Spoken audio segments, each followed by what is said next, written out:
2장 1절부터 4절까지 말씀 제가 받들어 봉독해 올립니다.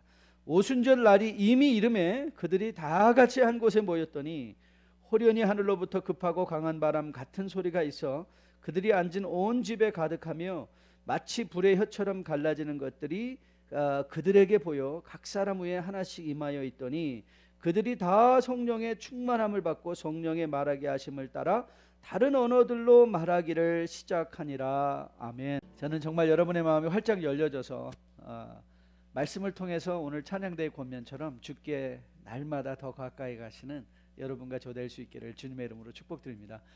지난 주간에 설교 말씀을 하면서 너무 어려워서 좀 이렇게 정신을 쫙 집중해서 들어달라고 부탁을 드렸는데 의외로 여러분들이 너무 잘 따라오셔서 오늘은 한 단계를 더 올렸어요.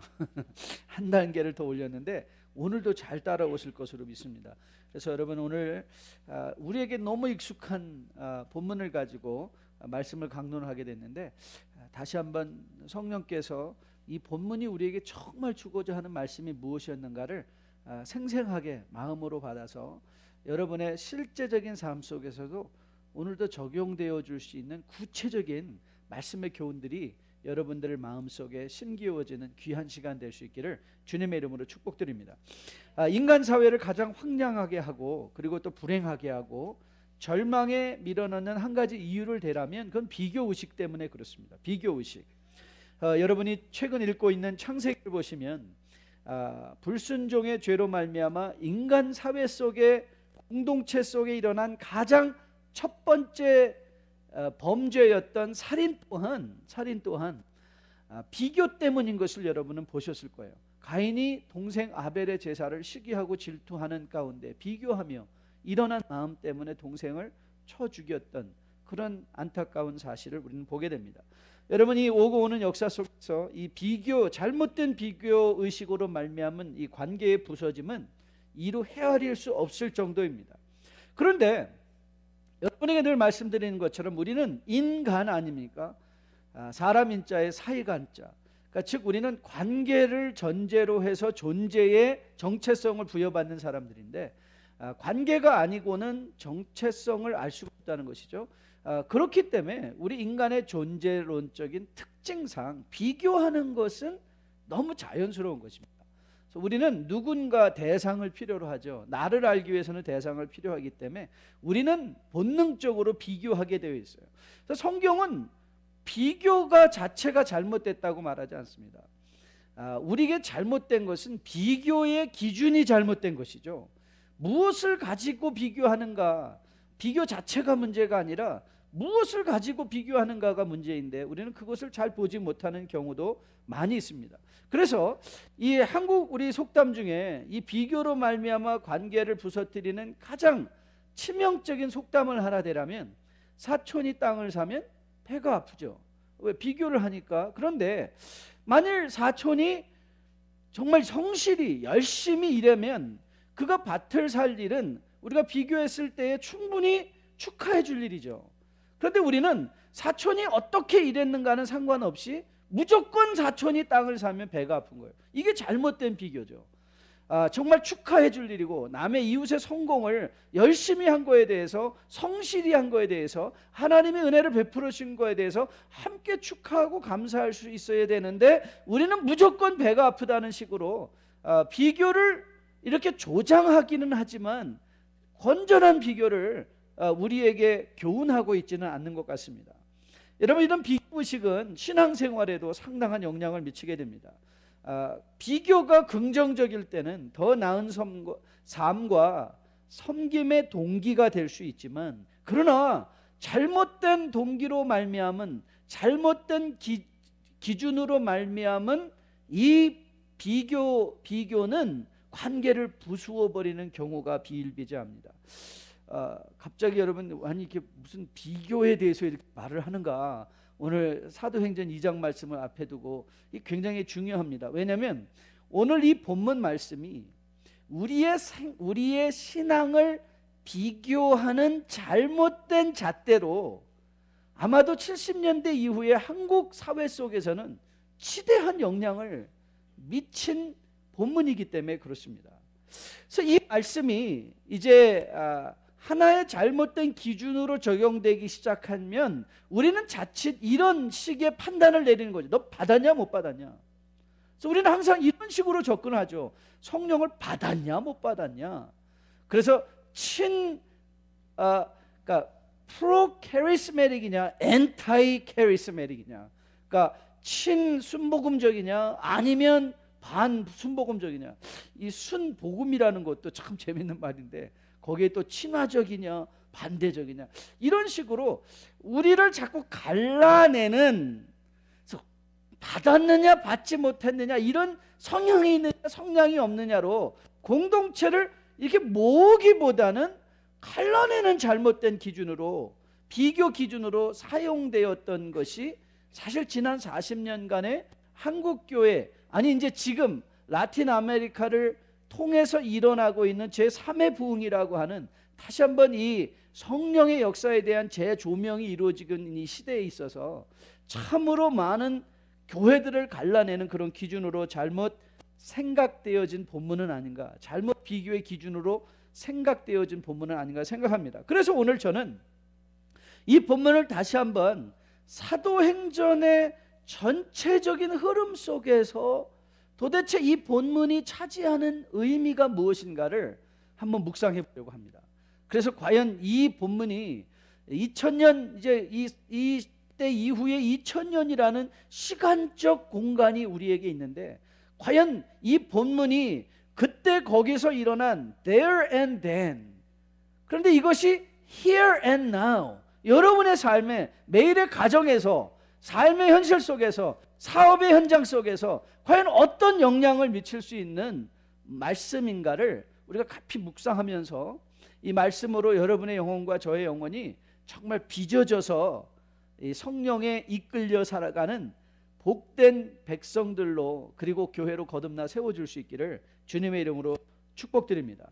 자, 그러면 이제 우리가 먼저 이 본문을 어떻게 접근할 것인가, 가장 먼저 우리가 생각해야 되는 질문들은 이런 질문들입니다. 과연 이 본문이 말하고 있는 것은 무엇이고 말하고 있지 않은 것은 무엇이냐. What does it say and what does it not say?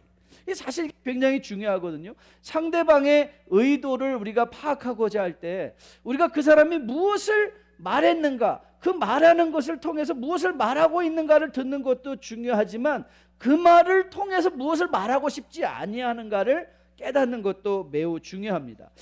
그래서 오늘 이 본문을 먼저 누가가 이 사도행전의 부분에 기록한 의도를 우리가 보게 되면, 지금까지 우리가 이 기초를 쌓는 공부들을 1장을 통해서 많이 해오고 있습니다. 그 해오고 있던 사실은 우리가 지난 몇 주간의 사도행전 1장 공부를 통해서 마음에 끊임없이 상기받은 사건은 무엇인가 하면, 오늘 이 부분에서 성령 강림의 사건이 일어나는 것은 어느 날 갑자기, 아니면 성도들의 간절한 기도의 결과가 아니라 하나님의 때가 이뤘음에 하나님께서 베풀어 주신 하나님의 역사라는 것. 그렇죠? 사도행전은 우리가 흔히 생각하는 사도들의 행전이 아니라 사실은 하나님의 행전이라는 것. 하나님께서 어떻게 그의 구원의 역사를 지금 성경을 통해서 이루어지신 것이 초대교회를 통해서 연결되어지고 펼쳐지고 있는가를 보여주는 사건이라는 것을 우리는 지난주에 정말 복음의 역사와는 아무런 상관이 없어 보이는 마띠아를 세워주시면서 그 사건을 매우 중요하게 12구절이나 되는 성경의 말씀을 통해서 설명하고자 하는 누가의 의도를 통해서 이것이 하나님의 때에 맞춘 하나님의 역사라는 사실을 우리가 확인받았습니다. 그래서 먼저 여러분들이 이 사도행전의 성령 강림 사건을 이해하는 데 있어서 첫 번째 요건이 바로 이것입니다.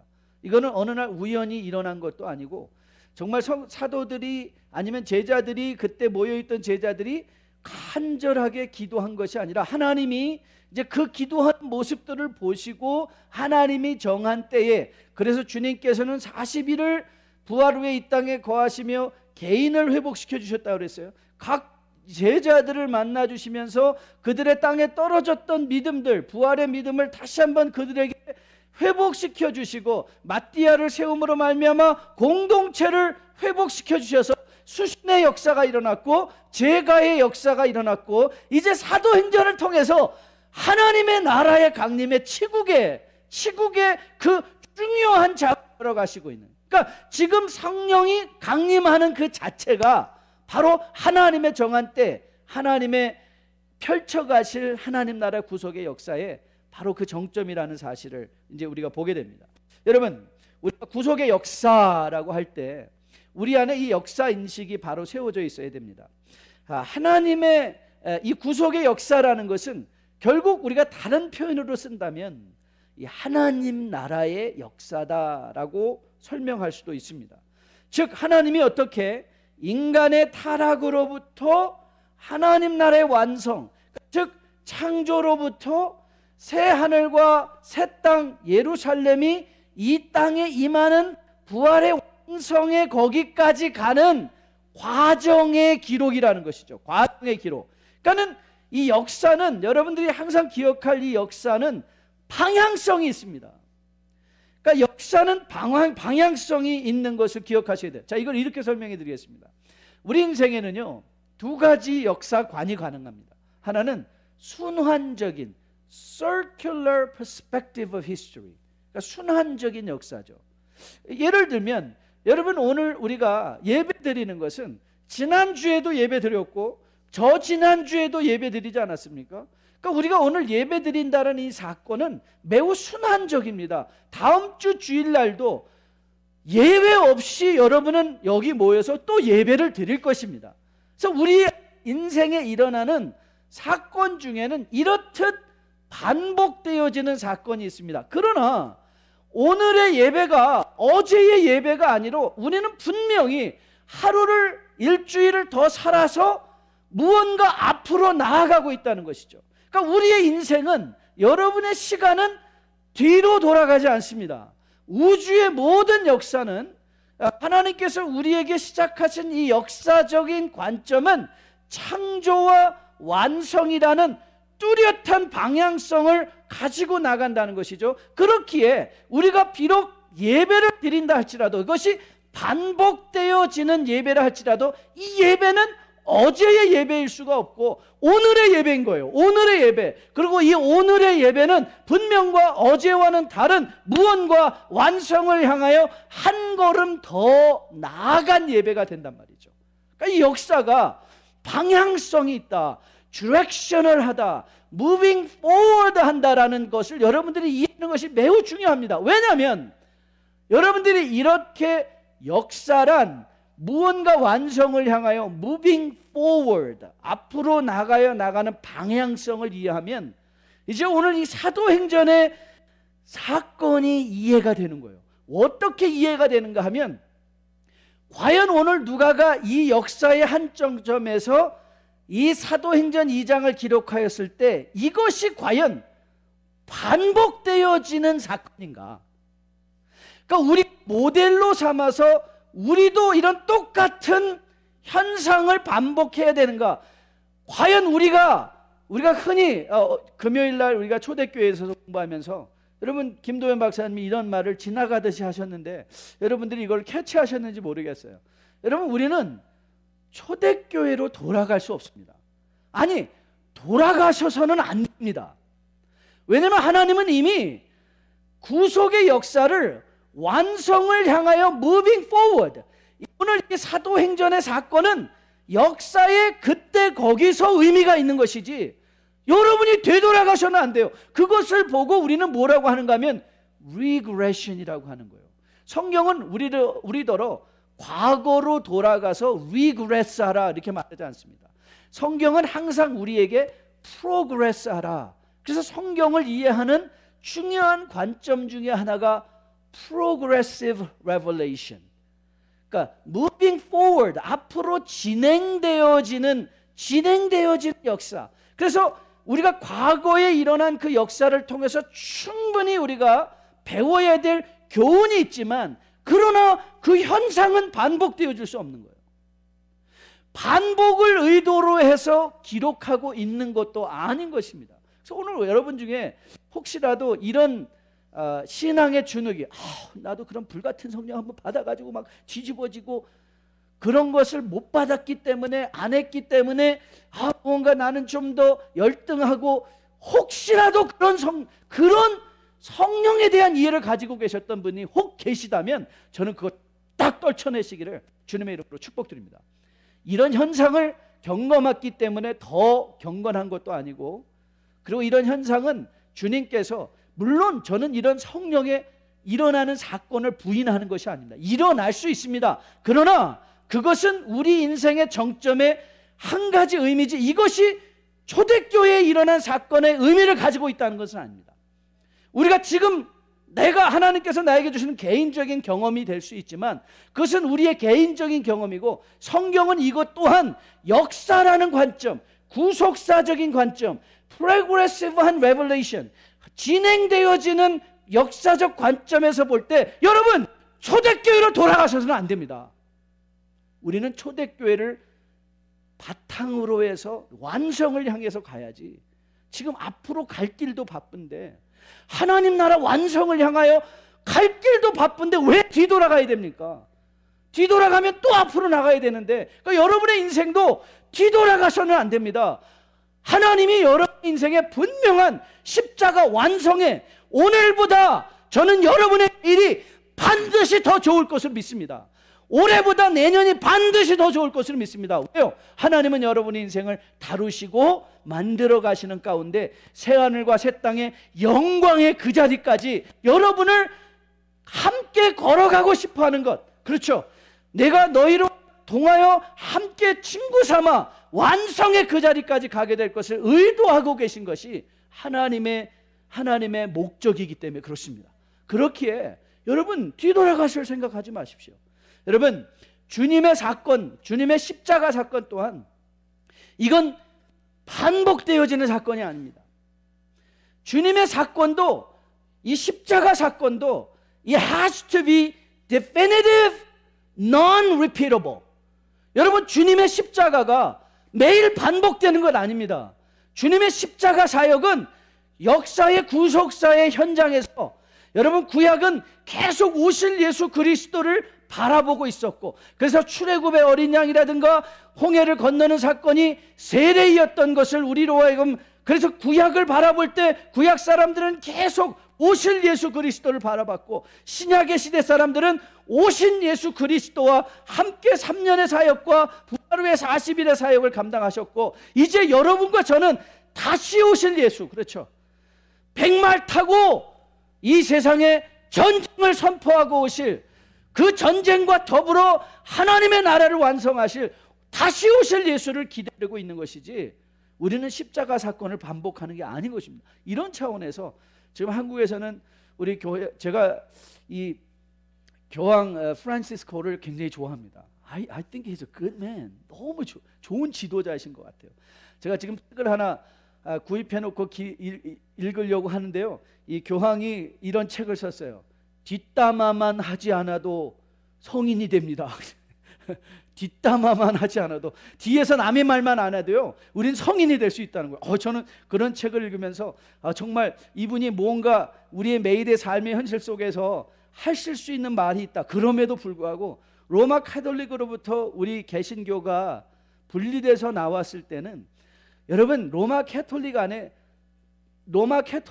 참으로 오류된 교리들이 있습니다. 그 중에 하나가 성찬에 관한 잘못된 교리입니다. 여러분, 성찬을 우리 캐톨릭들은 그것을 화채설, transfiguration으로, transubstantiation으로, 그러니까 우리가 성찬을 할 때 십자가의 사건이 다시 재현되기 때문에 거기서 예수님의 몸이 다시 찢어진다. 여러분, 그건 아니죠. 우리가 십자가 성찬을 하는 것은 십자가의 사건이 이미 우리 가운데 일어나 그 십자가의 놀라운 능력을 오늘 경험하고 있는 것이지, 거기서 찢어진 그것이 그리스도의 몸으로 다시 변해가지고 그것이 그리스도의 직접적인 몸이기 때문에 이 로마 캐톨릭 안에서는 웃지 못할 역사의 기록들이 많이 나오는데요, 이 가톨릭 신부들이 이 알코올릭들이 많이 있는데요. 그게 나쁜 게 아니라 왜 그렇게 되셨냐면 이 피를 이제 거기서는 거의 다 알코올이 있는 이 포도주를 사용하지 않습니까? 그러니까는 그거를 마셔야 되는데 일단 부어놓은 거는 그게 다 예수 그리스도의 피인 거예요. 그러니까 그거를 다 마셔야 돼요. 그걸 버릴 수가 없어요. 그러니까 우리가 성찬이 남으면 그 신부님이 앉아서 다 드셔야 되고, 남으면 거기다가 혹이라도 떡의 조각이 조금만 떨어져서 정말 여러분 중세의 역사 기록을 읽다 보면 갑자기 성당 안에 새가 들어와 가지고 그 몸을 먹어버린 거예요. 그리스도. 그래가지고 그 새가 또 예수님이 된 거예요. 그걸 잡으러 다녀야 돼요. 그 예수님이 된 새를. 그게 아니죠. 여러분, 그래서 우리가 개신교에서는 제단이라는 단어를 쓰지 않습니다. 좀 지양해야 됩니다. 물론 상징적인 의미로 사용하는 건 좋습니다. 그러나 여기는 교회는 제단이 아닙니다. 왜냐하면 주님께서 이렇게 말씀하셨어요. 히브리서 10장을 보면 이 뜻을 따라 예수 그리스도의 몸을 단번에 들이심으로 말미암아 우리가 거룩함을 입는 거예요. 그러니까 그리스도의 몸은 단번에 들이신 것이지 반복해서 드려지는 게 아니란 말이에요. 그러니까 우리가 성찬은 단번에 드려주신 그리스도의 몸을 기념하는 거죠. 그렇죠. 리마인드하고 우리 마음속에 remember하고, 그래서 우리에게 맡겨주신 마지막 시대의 소명을 우리 안에 계신 예수 그리스도의 임재를 충만하게 체험하며 완성을 향하여 걸어가라는 성경의 교훈이요 격려요 도전이지, 다시 십자가 사건을 반복하는 게 아니란 말이에요. 그러니까 우리가 다시 성전이 지어질 필요가 없는 거예요. 다시 성전을 지어진다는 것은 동물의 피의 제물을 다시 드리겠다는 것인데, 여러분 그런 거는 정말 허황된 생각입니다. 성경의 생각이 아닙니다. 성경의 생각은 한 번에 드려지신 그리스도의 몸, 십자가 사건도 구속의 역사의 클라이맥스, 절정이었죠. 구속의 역사의 절정이었지, 그 사건이 다시 돌아가서 반복되어지는 사건은 아닌 거라는 사실을 우리가 이제 보게 됩니다. 자, 그렇다면 이런 차원에서 오늘 사도행전에서는 어떤 일이 일어나고 있는가를 우리 한번 자세히 살펴보십시다. 여러분이 생각했던 선입견을 이제 내려보죠. 자, 이 두 가지 질문을 이제 던지는데요. 첫째는 이날에 어떤 일이 일어났는가? 그리고 두 번째 질문은 이날에 어떤 일이 일어났다고 생각하는가? 이건 다른 질문입니다. 왜냐하면 우리는 이날에 이런 일이 일어났을 것이라고 생각하는 경향이 많이 있습니다. 즉 다시 말하면 성경이 말하는 것 이상의 우리가 제2의 3의 소스로부터 들었던 많은 사람들의 말로 말미암아, 다시 말하면 여러분 사건의 핵심 속에서 그날 일어난 사건을 아는 것과 그날 일어난 사건에 대하여 많은 사람들의 말을 듣고 일어날 것이라고 생각했던 것은 다른 것 아닙니까? 그래서 우리가 지금 한국에서 이 천만을 돌파했다는 명량이라는 그 영화를, 이순신 장군의 명량대첩의 영화를 생각하면 여러분 그때 과연 이것이 역사적인 사실이 아니라 역사적인 사실, 명량대첩에서 이순신 장군이 12척 혹은 13척의 배를 가지고 왜군의 330척 이상의 배를 부쉈습니다 라고 하는 것에 거기에 그런데 이렇게 일어날 것이라는 생각을 더한 거 아닙니까? 그래서 그 영화를 보고 마치 그것이 역사적 사실이냐 막 잘못 말하기 시작하면 오해하기가 십상이죠. 역사적 사건과 역사적 사건에 무슨 일이 일어날 것이라고 생각하는 것은 다른 것입니다. 많은 경우에 우리는 이 성령 충만의 사건을 본문에서 일어난 것을 자세히 보기보다는 이렇게 되었을 것이라고 생각하는 개인적인 견해로 읽는 경향이 매우 농후합니다. 그래서 우리는 다시 한번 이 본문을 자세하게 살펴볼 필요가 있습니다. 우리가 흔히 이 본문을 할 때 우리의 마음에 있는 한 가지 잘못된 전제 중에 하나가 뭐냐면, 제자들이 이제 그때 마가의 다락방에 모여서 밤과 낮으로 성령 받기를 사모하며 기도하였더니 기도 응답으로 성령의 충만을 받아 이들이 다락문을 이제는 뛰어나가서 복음을 전하기 시작했다라고 이 그림을 그리시는 분들이 많이 있습니다. 그런데 여러분 본문을 다시 한번 보세요. 여러분 오늘 이 본문은 그렇게 적용되어지는 본문이 아닙니다. 자, 일단 오늘 본문은 이들이 모여있던 곳이 집이라고 한 곳에 모여 있었고 온 집안에 가득 찼다라고 말은 하고 있지만 그것이 마가의 다락방이라는 사실을 기록하고 있지는 않습니다. 오히려 우리는 이 집이라는 말이 오늘 이 본문의 전체적인 전개의 내용을 본다면 이들이 소리내어 말하기 시작하자 많은 사람들이 그 소리를 들었다라는 것으로 미루어 짐작할 때 우리는 이들이 제자들이 오순절이 되었기 때문에 오순절이 칠칠절 혹은 초막절이 이 맥추절이라는 것을 감안하면 이들이 아마도 성전에 가 있었을 것이다. 유대인들이 그때에 이 집이라고 표현할 때 이 오이코스는 단순히 우리가 사는 집뿐만 아니라 우리가 사용하는 그 오이코스, 하나님의 공동체, 하나님이 모여있는 그 장소를 또 성전을 가리킬 때 사용됐던 언어인 것도 우리가 감안한다면 아마도 모르긴 몰라도 이 제자들과 모든 사람들은 성전의 한 곳에 모여 있었을 것이라는 것이에요. 그러니까 우리는 이미 우리의 잘못된 선입견 이거를 반복하기 위해서 우리도 모여서 열심히 기도하자라는 차원이 아닌 것을 여러분이 먼저 보셔야 되는 거예요. 그래서 이들이 만약에 성전에 모여 있다면 이 사건에 보면 이 연속적인 이 행간의 연속성이 있다는 것을 여러분이 보셔야 돼요. 그러니까 다시 보면 바람 같은 소리가 나고 성령의 불이 혀 같은 모양으로 각 사람에게 임하고 그들이 방언으로 말하기 시작했고 그들이 말하기 시작하자마자 그 말을 듣고 모여든 사람들이 있었다는 것. 그렇다면 그들이 마가의 다락방에 있다가 나갔다라고 보는 것보다 한 곳에서 이 사건이 지금 연속적으로 일어나고 있다는 것을 생각하는 것이 훨씬 더 본문에 적합한 표현이라는 사실입니다.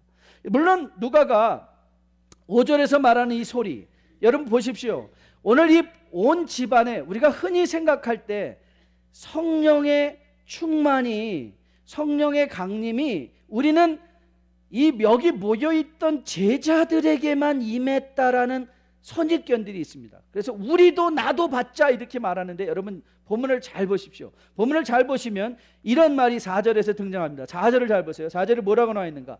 그들이 다 성령의 충만함을 받고 성령의 말하게 하심을 따라 다른 언어들로 말하기를 시작했을 때, 자 5절에서는 어떤 일이 일어났는가 한번 보십시오. 그때의 경건한 유대인들이 천하 각국으로부터 와서 예루살렘에 머물러 있더니 이 소리가 남에 큰 무리가 모여 그랬어요. 자 여러분 보십시오. 이 말이 이 6절이 매우 중요한 구절인데요. 전체를 이해하는 데서 매우 중요한 구절인데 왜냐하면 성령의 강림은 보십시오. 이들이 여기서 이들이 이상하게 여겼던 이유가 어디에 있는가? 마치 모세가 이제 이게 모세 사건과 굉장히 중요합니다. 모세 사건과 연결이 되는데요. 모세가 시내산에 올라갈 때 어떤 일이 일어났죠? 불이 붙었으나 사그러지지 않는 가시나무가 있었다 그랬어요. 그래서 그것을 모세가 어떻게 여겼다고요? 이상히 여겼다. 그래서 그가 산에 올라가 봤다. 이 말이 아닙니까? 오늘 본문을 잘 보십시오. 오늘 각곳 여러 곳에서 온 사람들이 거기에 있었는데 이들이 갑자기 깜짝 놀랐어요. 왜 우리가 난 곳 방안으로 이 소리를 듣는고? 오늘 이 누가가 제자들이 말한 소리가 어떤 소리였다라는 것을 말하고 있지 않지만 분명하게 결과적으로 여러 지방에서 온 사람들은 자기 나라 말로 이들이 말하는 소리를 들었다는 거예요. 어려우세요? 다들 좀 잘 안 쫓아오시는 것 같아가지고 이 말의 의미는 뭐냐면 성령의 강림은 제자들에게만 일어난 것이 아니라 거기 모여있던 군중들에게도 일어난 거예요. 성령이 역사하심으로 그들이 이 소리를 들었다는 거예요. 그러니까 우리가 흔히 성령의 충만을, 성령의 강림을 제자들만 받았다고 하는 그 선입견을 여러분이 내려놓으셔야 돼요. 아니요, 성령은 오늘 여기 모였던 제자들에게만 역사하신 것이 아니라 거기 모여있던 모든 이방의 여러 민족들, 그 성전에 모여있던 모든 사람에게 동일하게 역사하고 있었던 사실인 것을 보게 됩니다. 자, 그러면 바람과 불 여기서 등장하잖아요. 근데 여러분 보십시오. 오늘 성경이 성령이 강림하시는 것을 바람이다라고 말한 것이 아닙니다. 잘 보세요. 바람과 같다고 그랬어요. 그리고 불이라고 말하지 않습니다. 불과 같은 것이라고 말하고 있어요. 여러분, 여기서 이 바람과 불이 말하고 싶은 것은 뭐냐면 급함입니다. urgency예요. urgency. 바람이 확 불어가는 것. 과연 오늘 여기서 불이 흔히 말하는 우리가 성령의 불같은 성령을 받아 뜨겁게 되자라는 차원인가? 아니에요. 그 차원이 아니에요. 그러니까 뜨거워지는 것, 여러분의 마음이 뜨거워지는 것이 성령의 역사의 개인적인 체험은 될 수 있지만, 그러나 그 뜨거움이라는 것이 성경적인 역사는 아니에요. 성경적으로 오늘 본문에서 말하는 뜨거움은 그런 차원의 뜨거움이 아니에요. 오늘 누가가 불을 등장시킨 이유는 어디 있는가 하면 불의 혀와 같이 갈라지더라. 갈라짐이에요. 갈라짐. 그래서 갈라져서 단지 한 사람에게 임하는 것이 아니라 성령의 임하심이 모두에게, 그러니까 불이 뜨겁다라는 차원의 강조가 아니라 불과 같이 갈라졌다라는 차원이에요. 갈라졌다. 그러니까 갈라졌더니 성령이 여기에 모여있는 경건하게 목소리가 걸걸한 사람들에게 임한 것이 아니라 그 자리에 모여있던 모든 사람에게 임하기 위하여 불의 갈라짐과 같이 성령이 임했다. 그 말을 설명해주고 있는 거예요. 그렇다면 이제 우리가 구약과 신약의 분명한 이 발전 상황을 보게 돼요. 어떻게 프로그레시브 됐는가? 여러분, 구약은 여러분에게 말씀드린 대로 이 출애굽기 같은 거는 오실 예수 그리스도의 사역을 너무 잘 설명한다고 말씀드렸어요. 그때 하나님께서 출애굽의 놀라운 역사를 이루기 위해서 중개자를 하나 세웠는데 그 중개자가 누구였습니까? 모세였습니다. 이 모세가 그런데 성령을 불과 같은 하나님의 임재를 그가 봤어요. 그도 봤어요. 그런데 구약에는 누구만 봤어요? 그만 봤어요. 모세만 봤어요. 그래서 나중에 백성들이 출애굽시켰음에도 불구하고 하나님의 임재에 나갈 때 시내산에 올라가서 하나님의 말씀을 들을 때는 백성들은 다 산 아래 있고 누구만 올라갔어요? 모세만 올라갔어요. 그런데 오늘 사도행전에서는 어떤 역사가 일어나는 거예요? 모세만 봤던 성령의 놀라운 임재가 불과 같이 갈라짐으로 여러분과 저에게도 임하더라. 여러분과 저에게도 동일한 성령이 임했더라. 오늘 제자들에게만 성령이 임한 것이 아니라 그 성전에 있던 모든 사람에게 성령의 역사하심을 따라 그들이 그 말을 듣게 되더라. 그 말을 하고 싶은 거예요. 여러분, 다시 말하면 오늘 이 성령의 역사는요, 성령의 역사는 이미 하나님께서 사도행전 2장을 통해서 모든 믿는 이에게 갈라짐의 불과 같은 모습으로 우리에게 모두 임하였다는 것. 그러니까 즉 구약이 얼마나 프로그레시브 되어서 이제는 모세보다 훨씬 더 나은 한 분의 제사장, 한 분의 선지자, 한 분의 왕이 계셨으니 그 예수 그리스도, 모세는 너희들은 거기 있으라, 내가 올라가서 하나님의 말씀을 받아오리라 하였던 그 모세는 이제 우리의 영원하신 더 모세스, 그 예수 그리스도는 백성들을 너희들은 산 아래 머무리라 하는 것이 아니라 함께 가자, 함께 가자, 우리와 함께 하나님 나라의 완성을 이루어 가셔서 십자가 완성을 향하여 나아가시기 원하시는 하나님 그 예수 그리스도라는 사실이에요. 즉 다시 말하면요, 오늘 이 사도행전 2장의 이 사건은 이런 표현이 제일 좋아요. Kingdom Inauguration. 여러분, 대통령이 취임할 때 inaugurate 하다는 말이 무슨 뜻이에요? 시작하는 거 아니에요. 오늘 여기서는요, 사도행전 2장은 이제 어떻게 그리스도의 부활로 말미암아 하나님의 나라, 주님께서 그렇듯 설명하시고 하나님의 임재하는 나라가 임할 것이라는 그 나라가 어떻게 이제 시작되었는가? Inauguration of the Kingdom of God.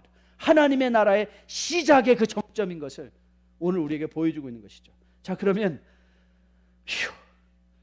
도대체 이게 무슨 뜻인가? What does this mean to us?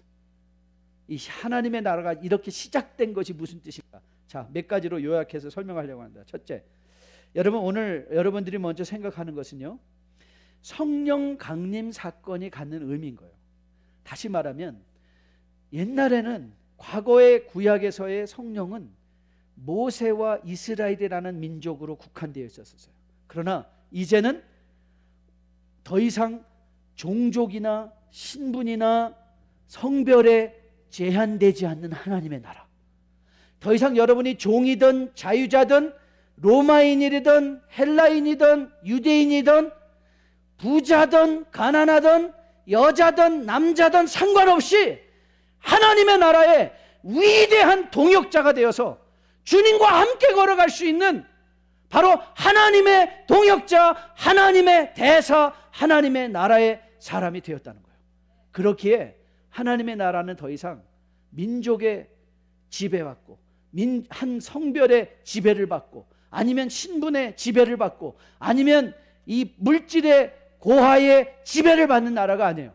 하나님의 나라는 여러분의 능력이 강하기 때문에 이루어지는 나라가 아니라 하나님께서 시작하신 하나님의 역사를 이루시는 하나님의 주권적인 역사 가운데 이미 이루어진 하나님의 나라, 즉 우리는 하나님의 나라를 찾아가는 자들이 아니라 우리는 하나님의 나라가 이미 우리 가운데 임한 것을 보여주는 나라인 거예요. 그러니까 여러분의 위치가 바로 그 자리라는 것을 여러분 기억하십시오. 여러분들은 사실 부족한 것이 없습니다. 왜 부족한 것이 없는가? 여러분이 혹 여러 가지 힘들고 어려운 상황 속에서 가난하다, 그러면 여러분 그 가난한 것도 하나님의 나라의 영광의 증거가 될 수 있다는 것, 여러분 욥을 통해서 우리가 지금 확인받고 있지 않습니까? 여러분, 우리가 고난을 당하는 것이 결단코 그것이 하나님이 우리를 덜 사랑하기 때문이 아니라 하나님이 우리를 너무나 사랑하시고 하나님이 우리를 너무나 귀하게 여겨주셨기에 그런 고난의 상황 속에서도 어떻게 내 안에 있는 복음이 나를 자유롭게 하고 나를 평안하게 하고 나를 만족하게 하는가를 세상에서 보여주기 원하셔서 우리를 하나님의 나라의 증거 삼으셨다는 바로 그 의미 아니겠습니까? 물질을 많이 가졌기에 우리가 교만해지지 아니하고 그 가운데서도 겸손할 수 있는 이유가 어디 있습니까? 하나님께서 우리의 물질을 사용하셔서 하나님이 우리의 하나님 나라의 킹덤의 종 삼으시고 일꾼 삼으시고 친구 삼으셔서 함께 이 일을 이루시기 원하신다는 것의 의미가 아니겠습니까? 여러분, 그렇기에 출애굽기 19장에서 하나님께서 그들을 불러내신 후에 내가 너희를 각 세계에 대하여 제사장의 나라로 삼았다라고 하신 그 말씀을, 이 사건을 체험했던 베드로는 그의 공동체 지체들에게 이렇게 말하고 있습니다. 그러나 너희는 택하신 족속이요 왕같은 제사장들이요 거룩한 나라요 그의 소유된 백성이니 이는 너희를 어두운 데서 불러내어 그의 기이한 밑에 들어가게 하신 이의 아름다운 덕을 선포하게 하려 하심이라. 너희가 전에는 백성이 아니더니 이제는 하나님의 백성이요 전에는 긍휼을 얻지 못하였더니 이제는 긍휼을 얻은 자니라. 누가요? 여러분과 저가요. 여러분, 이 말은 이제 여러분과 저가 하나님 나라에 모두가 무슨 특별한, 하나님의 나라는 특별한 신분적 조건이 필요한 것이 아니라 우리 모두가 다 하나님 나라의 부르심을 받은 종이라는 사실을 우리가 이제 깨달은 것이 첫 번째 우리가 마음에 기억할 교훈이라면, 두 번째는 급함입니다. 바람과 불의 이 급함, urgency. 여러분, 6월절 이 출애굽기에서 6월절이 제정되어질 때에 그 6월절 양의 음식을 먹는 방법을 모세는 이렇게 설명했습니다. 너희는 그것을 이렇게 먹을지니 허리에 띠를 띠고 발에 신을 신고 손에 지팡이를 잡고 급히 먹으라. 이것이 여호와의 6월절이다. 여러분, 이스라엘 백성들은 앉아서 즐기며 6월절을 향해 먹은 것이 아닙니다. 허리를 동였다는 말이 무슨 뜻이죠? I'm ready to depart. 나 출발할 준비가 됐다는 것이거든요. 그러니까 주님께서 원하실 때 나가라. 그러니까 6월절은요 재촉입니다. 하나님의 재촉이에요. 너 서둘러야 된다. 재촉하시는 하나님의 음성인데요. 오늘 여기서는요, 그러니까 출애굽은 탈출을 위한 재촉이었다면, 여러분 오늘 본문에서도 하나님은 우리를 재촉하십니다. 그런데 이 재촉은요 죽음에서 생명으로 옮겨지는 탈출의 재촉이 아니라 회복의 재촉이에요. 자, 너희들 서둘러라. 여러분들에게 재촉하시는 거예요. 서둘러라. 무엇을 향하여 서둘러야 되는가? 하나님 나라의 역사, 회복을 향한 서두름인 거예요. 그래서 베드로가 오늘 이 사건의 정점에 있던 베드로가 그 공동체에게 베드로전서 1장에서 이렇게 말합니다. 잘 들어보십시오. 그러므로 너의 마음의 허리를 동이고 근신하여 예수 그리스도께서 나타나실 때에 너에게 가져다 주실 은혜를 온전히 바랄지어다. 여러분, 똑같은 단어지 아닙니까? 허리를 동이다. 그렇죠? 마음의 허리를 동이고 예수 그리스도께서 나타나실 때, 다시 나타나실 때를 말하는 거예요. 재림하실 때에 가져들 은혜를. 그러니까 여러분들은 완성을 사모하라는 거예요. 회복하라는 거예요. 우리는 단순히 이제는 죄에서 나온 것이 목표가 아니라 이 나온 것은 이제는 기본인 거예요. 그리스도께서 하신 일인 거예요. 이제 여러분이 하셔야 될 일은 완성을 향하여 나아가는 일인 거예요. 완성을 향하여, 회복을 향하여 나아가는 일. 저는 여러분과 저가 어떻게 하나님께서 여러분을 회복의 자리로 부르셨는가를 기억하시면서 오늘 베드로가 이렇게 권면합니다. 너희가 순종하는 자식처럼 전에 앉지 못한 때에 따르던 너희의 사욕을 본받지 말고 오직 너희를 부르신 이의 거룩한 이처럼 너희 모든 행실에 거룩해지라.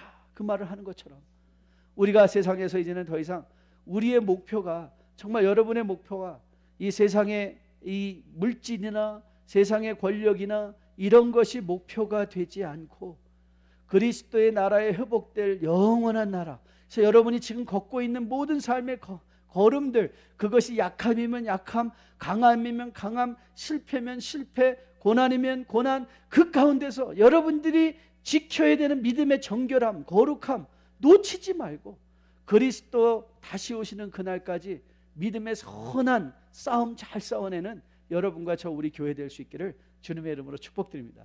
마지막 교훈은요, 바로 이제 성경이 우리에게 무엇을 말하는가를 내가 생각한 것으로 읽지 말고 성경이 말하는 것으로 받아들이라는 마음의 헌신된 순종의 자세를 가지자는 거예요. 여러분, 지난 토요일 새벽 말씀, 저는 그게 굉장히 중요한 말씀이라고 생각했는데 우리 인간, 우리 모두에게는 theory of everything, 그렇죠? 여러분, 이 엘리바스나 빌닷이나 소발의 결정적인 잘못이 뭐였죠? 자기들이 갖고 있는 논리를 가지고 모든 사람에게 다 적용해버리고 싶어 했던 그것이 잘못이었어요. 여러분, 우리도 마찬가지입니다. 혹시 여러분들이 말씀에 대한 잘못된 선입견, 저도 마찬가지죠. 말씀을 읽을 때마다 하나님 앞에 생각을 내려놓고 내가 하나님의 말씀을 읽는 것이 아니라 하나님의 말씀으로 나를 읽게 하는 거예요. 내가 하나님의 말씀을 읽는 게 아니라 하나님의 말씀이 나를 읽게, 내 삶을 읽게, 내 생각을 읽게. If you let God read your mind, 하나님이 우리의 생각을 읽고 우리의 삶을 읽어내시고 우리의 모든 원하는 것을 읽어내게 하시면 저는 우리 인생이 변할 것으로 믿습니다. 우리의 문제는 자꾸 우리가 원하는 대로 하나님의 말씀을 읽어내려는 것이죠. 저는 이제 여러분과 저가 오늘 이 사도행전 2장 본문에 교훈을 다시 한번 마음에 새기면서 성경으로 여러분의 삶을 읽게 하면 여러분들이 내려놓을 것이 뭔지를 알게 되고 추구할 것이 무엇인지를 알게 되며 포기할 것도, 내가 지나치게 너무나 내 삶을 피곤하게 하는 그런 일들도 내려놓을 게 무엇인가를 여러분들이 포기하실 것이고, 그래서 여러분들이 인생에 그런 걸 내려놓을 때에 비로소 여러분의 삶에는 여유가, 공백이 생기죠. 저는 여러분의 삶에 좀 공백, 여유가 있기를 주님의 이름으로 축복드립니다. 그 여유가 무슨 여유겠습니까? 하나님 나라 완성 때까지 하나님 나라를 우리 인생의 목표로 삼아 함께 살아가고자 하는 목표 아니겠습니까? 저는 여러분과 저 안에 그런 마음의 여유들이 성경을 읽을 때마다 하나님이 우리에게 도전해 주시잖아요. 이거 내려놔라. 너 지나치게 지금 욕심부리고 있다. 너 사업 그렇게 벌리면 안 된다. 너 이거 안 가져도 된다. 이거 안 해도 된다. 해야 된다. 이건 반드시 해야 된다. 하나님께서 여러분에게 여러분의 삶의 정황에 필요한 말씀을 주십니다. 그 말씀을 여러분들이 받고자 순종하면 저는 여러분의 인생이 주 안에서 멋지게 변화될 수 있을 것으로 믿습니다.